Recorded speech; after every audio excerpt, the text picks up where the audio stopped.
So when I was 15, my mom was friends with a man who wanted to date her, Jake. My mom was not interested in a relationship with this man at all, and in fact was dating another guy by the name of Colt. My family is full of pretty serious rednecks, and my mom is no exception. So one day my mom invited Colt and his roommate Frank over to shoot some guns at our home range. We shoot for a while and eventually went in around dark. So my mom and Colt got drunk after we went in. Frank cannot drive due to some brain damage, so they ended up staying the night at the house. At around 2 a.m. I was still up playing video games. My mom and Colt were in her room asleep when Frankie comes running down the hallway saying a truck just pulled into the driveway. I look out the window and see that it's Jake. Apparently my mom hadn't texted him in a few hours and he's extremely possessive, so he went by to check and see if she was home. Keep in mind, Colt's Ranger was parked in the driveway and is very obviously a guy's truck. Think spiked lug nuts, spur hanging from the rear view, skull hydro dip dash. Jake absolutely flips upon seeing this. He starts ringing the doorbell non-stop, beating on the door, walking around the house beating on windows, screaming my mom's name and circling Colt's truck.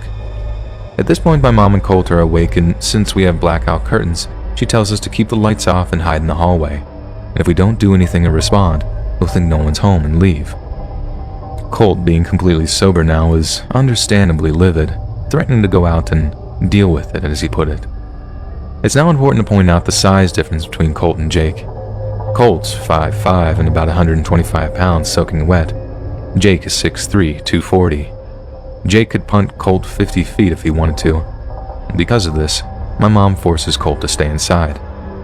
This went on for 45 minutes. At one point we see the camera monitor in my mom's room that Jake has punched the side of Colt's truck. Then we hear the screen to one of the windows slide up.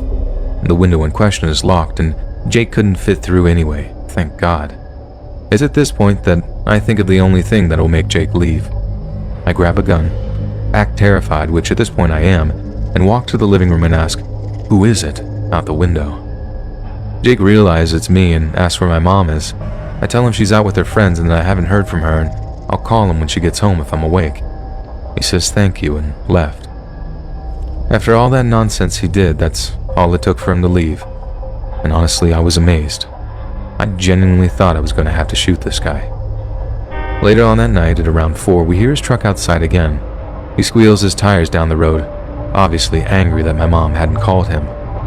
The next morning, he's back again at 10, again beating on the doors and windows, screaming and trying to get a reaction. Colt again then tries to go out and handle it, but mom won't let him. He finally leaves again, and Colt goes out and looks at his truck. There's a 3-inch deep dent in the side of his bed. Colt is understandably mad and tells my mom to let him know if that freaking creep comes back. Jake had beat on our doors until his hand bled. This also may have been from hitting the truck, but I don't know, and had blood on the doors and windows. My mom wouldn't let me call the police because she felt that it would just cause unnecessary strain and that she thought it was over, so the cops were unfortunately never involved. She was also worried he'd do worse if the police got involved. My mom stopped talking to Jake after that, and I never felt comfortable at that house at night again. Once I started driving, I didn't stay the night there very much, opting to visit during the day and go back to my dad's at night.